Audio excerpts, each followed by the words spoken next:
terakhir bulan Muharram ini dia akan menjadi sahabat, dia akan menjadi berdamai dengan makhluk manusia.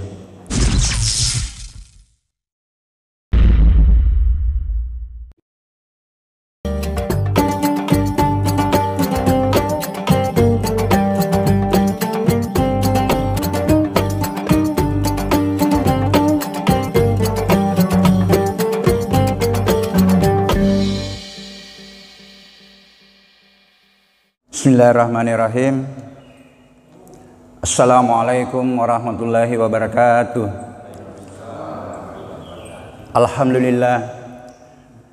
Alhamdulillahilladzi ahyana ba'dama amatana wa ilaihin nusur. Asyhadu an la ilaha illallah wahdahu la syarikalah wa asyhadu anna Muhammadan abduhu wa rasuluhu la nabiyya ba'dah. Qala lahu ta'ala fil kitabil karim, a'udzubillahi minasyaitonir rajim. Ya ayyuhalladzina amanu ittaqullaha haqqa tuqatih wa la tamutunna illa wa antum muslimun.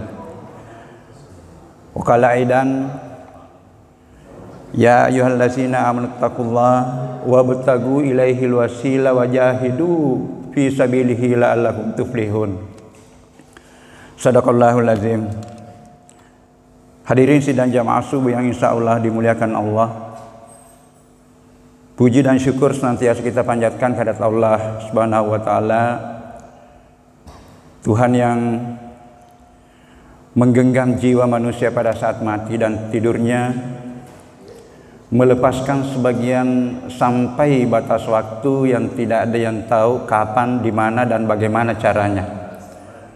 Tetapi kita yakini bahwa salah satu rukun iman kita adalah percaya kepada adanya hari akhir. Kita yakini bahwa kehidupan di permukaan bumi ini hanya sebentar. Masih ada 3 terminal yang akan kita hadapi nanti. Kaifa takfuruna billahi wa kuntum amwatan fa ahyaakum summa yumitukum summa yuhyikum summa ilaihi turja'un. Sadarlah semua manusia bahwa pada awalnya ini kita berasal dari ketiadaan. Kemudian kita hadir di permukaan bumi ini dengan menggenggam suatu syahadat. Kita semua sudah bersyahadat dalam rahim. Alastu birabbikum qalu bala syahidna. Jadi kita semua sudah pernah kenal Tuhan dan sudah pernah bersumpah di hadapan Tuhan. Ketika Allah memperkenalkan dirinya, bukankah aku ini Tuhanmu? Semua manusia sudah pernah menjawab, betul engkau Tuhan dan aku hamba dan siap menghambakan diri. Kita keluar di permukaan bumi, melengkapi lagi syahadat kita dengan fondasi keimanan yang dituangkan dalam anan rukum. Kemudian kita melengkapi syahadat dengan menyaksikan dan bersumpah bahwa Rasulullah Muhammad adalah Nabi dan Rasul dan menjadi panutan, menjadi contoh kita di dalam melakukan hidup yang tidak terlepas lagi dari 2 peran. Bahwa manusia hadir di permukaan bumi ini tidak terlepas dari 2 peran. Yang pertama adalah manusia dan jin diciptakan untuk menyembah kepada Allah, Abdillah, yang berimplikasi kepada amalan-amalan ritual. Kemudian yang kedua adalah sebagai warisan dari nenek moyang kita Adam, sebagai khalifah untuk mengelola bumi dan memakmurkan bumi. Jadi bukan hanya sekedar tugas kekhalifahan, tetapi ada ayat yang menekankan kelolalah bumi ini untuk memakmurkan. Nah, ini saya kira luas pemahamannya, karena peran kekhalifahan dalam berbagai profesi itu tidak terlepas dari 2 interaksi hubungan.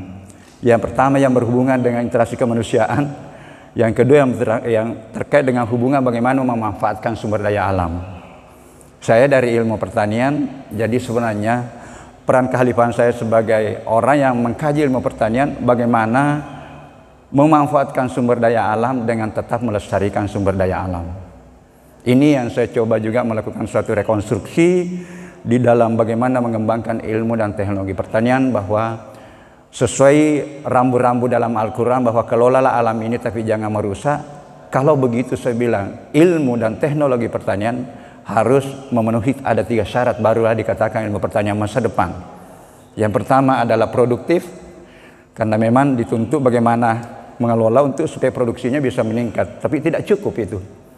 Ini yang keliru, banyak yang keliru, bahwa frame pembangunan adalah pembangunan yang ramah lingkungan, tetapi terkadang turun praktek justru melanggar itu karena kepentingan politik. Dalam tanda petik, mengejar surplus produksi dengan pendekatan bahan kimia, berarti lari dari bagaimana kriteria yang kedua adalah produktivitas pertanian harus sehat. Kalau sehat ya kurangi penggunaan bahan kimia. Yang kedua harus arif terhadap alam. Jadi 3, bahwa produktif, arif terhadap alam, kemudian sehat konsumen yang memakannya. Mohon maaf, terkadang saya sampaikan ke teman-teman, hati-hati bahwa ilmu pertanian itu luar biasa amalnya kalau ini, karena itulah yang akan menghasilkan nanti sumber-sumber pangan. Tetapi hati-hati, sumber dosa juga yang besar. Banyak penyakit yang bermunculan sekarang karena produk-produk pertanian itu pendekatannya pada pendekatan bahan kimia. Yang beberapa tahun yang lalu yang dianggap berbahaya hanya pestisida. Beberapa tahun yang terakhir ini sudah dibahas pupuk urea pun sangat berbahaya ketika dia masuk di dalam produk-produk pertanian. Ini saya kira menjadi salah satu role model bahwa mestinya merakit suatu ilmu pengetahuan untuk menjadi sumber peradaban itu atau membangun peradaban. Memang harus kita melirik apa kata Tuhan di dalam bagaimana merakit ilmu. Ini yang sudah 500 tahun terpisah dengan dikotomi, ya. Hadirin sidang jamaah subuh yang insya Allah dimuliakan Allah. Bulan ini masih bulan Muharram. Hari ini sudah 15 ya, kalau tidak salah 15. Tinggal 15 hari lagi kita akan ditinggalkan Muharram yang salah satu bulan mulia. Bahwa dari awal penciptaan alam semesta ini Allah sudah tetapkan 12 bulan. Ada di surah Al-Baqarah, surah Taubah. Di antara 12 bulan itu ada 4 bulan haram. 3 yang berturut-turut ini kita sudah tinggal 15 hari, kita akan ditinggalkan yang berturut-turut. Yang mudah-mudahan saya tidak keliru, seandainya 3 bulan berturut-turut ini dioptimalkan bagaimana menyikapi dan berdamai dengan corona, dengan informasi-informasi dalam Al-Quran. Saya sangat yakin sekali bahwa terakhir bulan Muharram ini dia akan menjadi sahabat, dia akan menjadi berdamai dengan makhluk manusia. Saya yakin sekali. Ketika dia pendekatannya bagaimana meningkatkan keimanan dan ketakwaan. Karena itu adalah ayat. Seandainya saja bahwa manusia ketika aku berikan musibah yang hadir karena izinku dan hadir karena ada penyebabnya, manusia banyak merenungkan penyebabnya, kemudian melakukan koreksi diri, kemudian melakukan tobat bersama. Kalau di tingkat pemerintahan tingkat atas itu sadar bahwa banyak kebijakan-kebijakan mungkin tidak berpihak pada masyarakat, melakukan pertobatan di sana, menginstruksikan ke bawahnya sampai gubernur sampai ke bawah dengan menentukan strategi pendekatan peningkatan keimanan masyarakat. Saya yakin sekali, saya yakin, karena kita harus hakul yakin apa kata Tuhan dalam Al-Quran. Saya katakan begini, masih harus kita semua koreksi diri kita, bagaimana keimanan kita kepada Allah. Salah satu indikatornya ketika kita yakin apa kata Allah. Kita percaya pada gubernur, kita yakin apa katanya gubernur. Kita yakin, hakul yakin dengan Allah, mestinya kita yakin apa kata Tuhan. Dan kata Tuhan itu sudah ada dalam Al-Quran. Sudah banyak dicontohkan oleh Rasulullah misalnya. Terutama yang terkait dengan akhlak. Kenapa Rasulullah menjadi manusia termulia? Karena akhlaknya adalah akhlak Quran. Apa yang dikatakan Quran itu diterapkan dalam kehidupan. Dan potensi itu kita miliki semua. Potensi kemuliaan kita miliki semua, tetapi di sini perjuangannya karena dalam diri kita memang ada fujurha wa taqwaha. Mari kita berdoa, berjuang memenangkan takwa. Memenangkan pasukan malaikat untuk membangkitkan ketakwaan, untuk memenangkan pasukan iblis yang selalu menggiring cara berpikir kita, cara bertindak dan cara bersikap kita. Jadi sikap tindakan sangat ditentukan oleh cara berpikir. Cara berpikir sangat ditentukan oleh ilmu pengetahuan. Disinilah formulasi-formulasi atau format-format pendidikan formal yang harus terpadu dengan non formal yang perlu diperhatikan untuk menata masa depan bangsa ini. Ini yang banyak keliru ini menurut saya. Hadirin sidang jamaah subuh yang insya Allah dimuliakan Allah. Jadi tinggal 15 hari.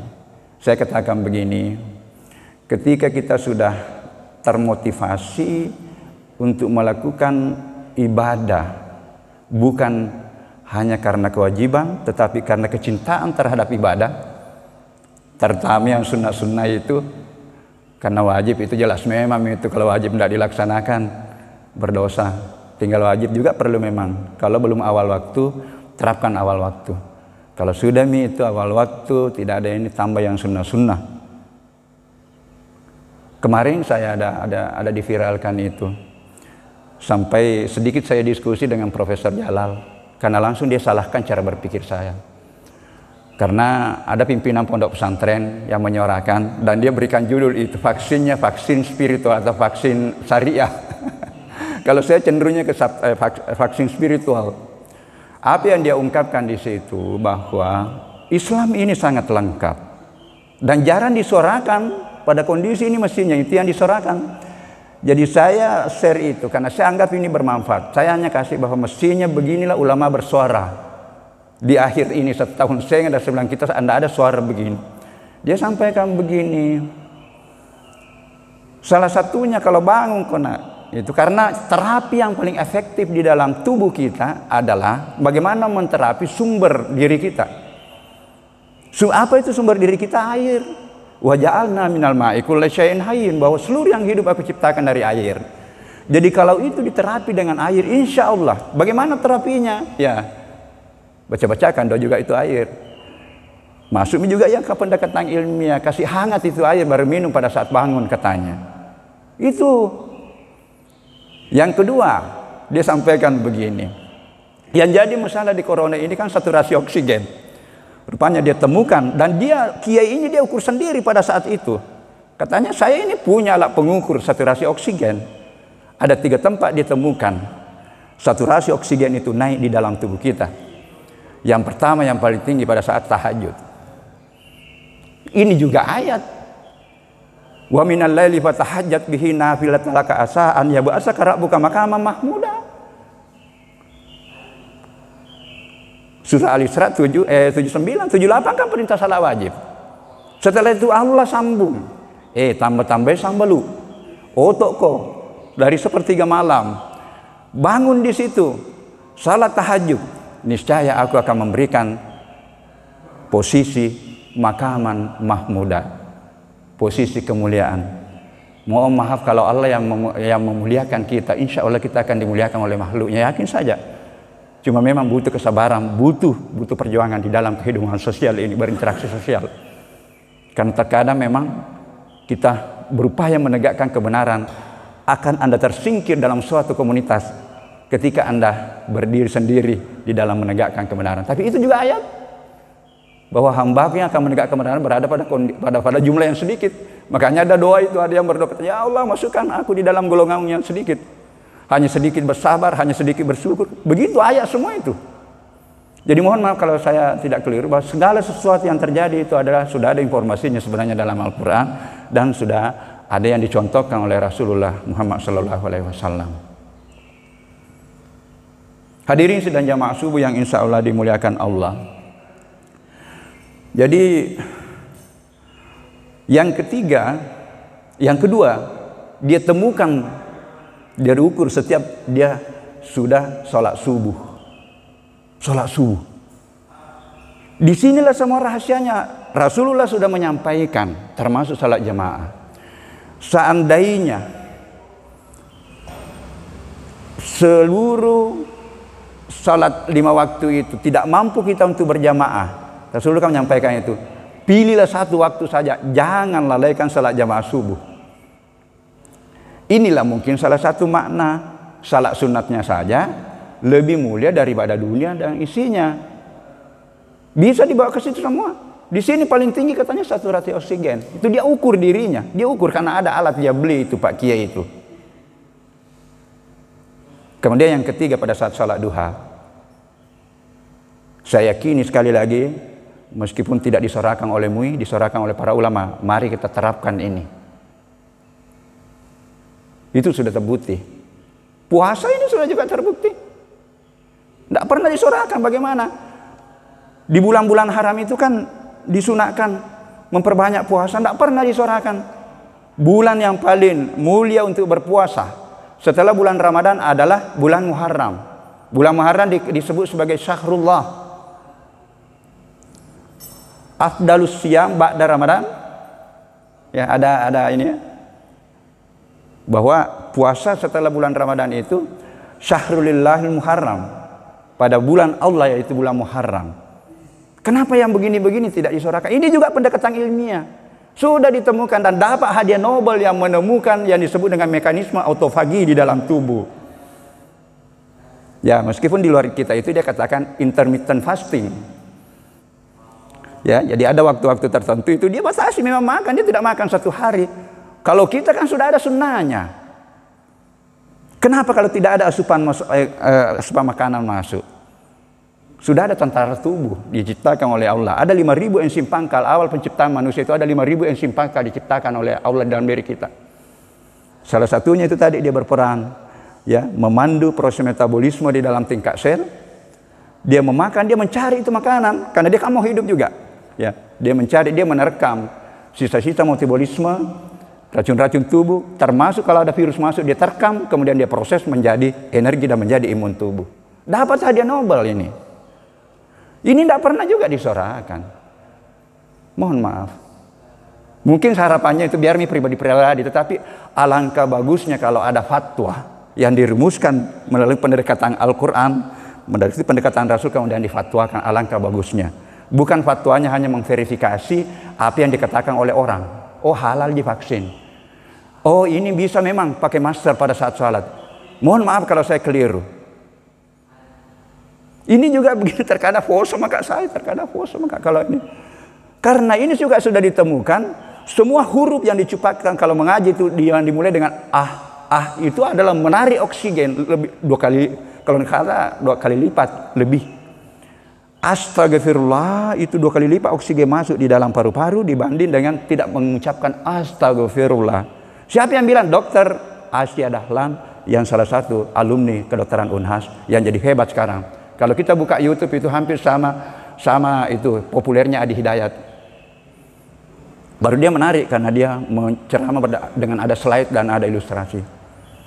Banyak juga rahasia-rahasia di situ.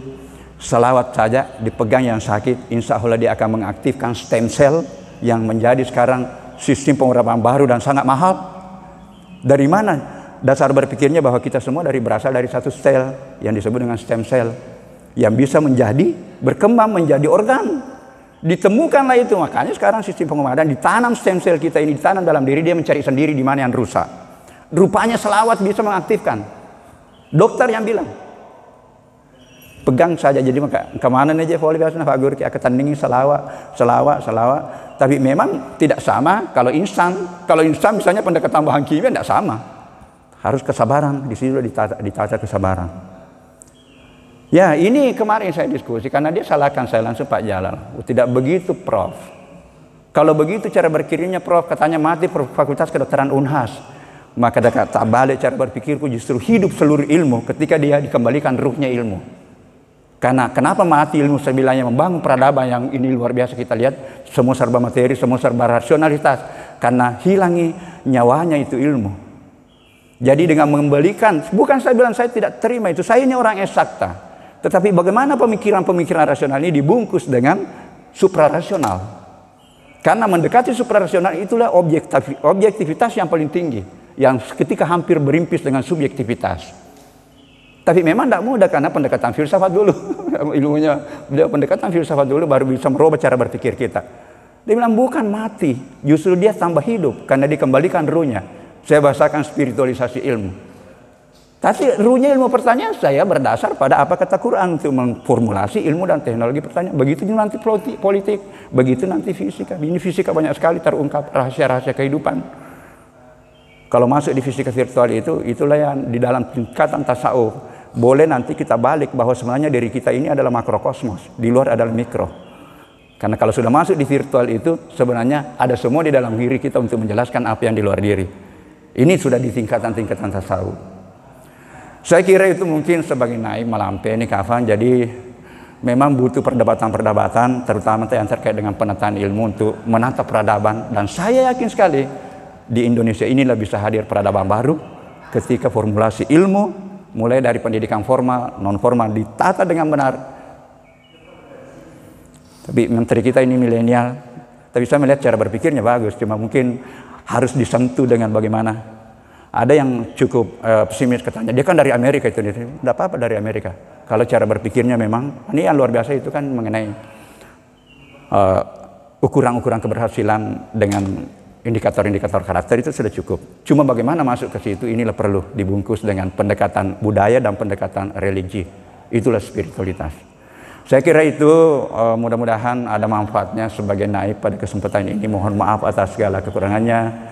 Wallahu muwaffiq ila aqwamit thoriq. Assalamualaikum warahmatullahi wabarakatuh.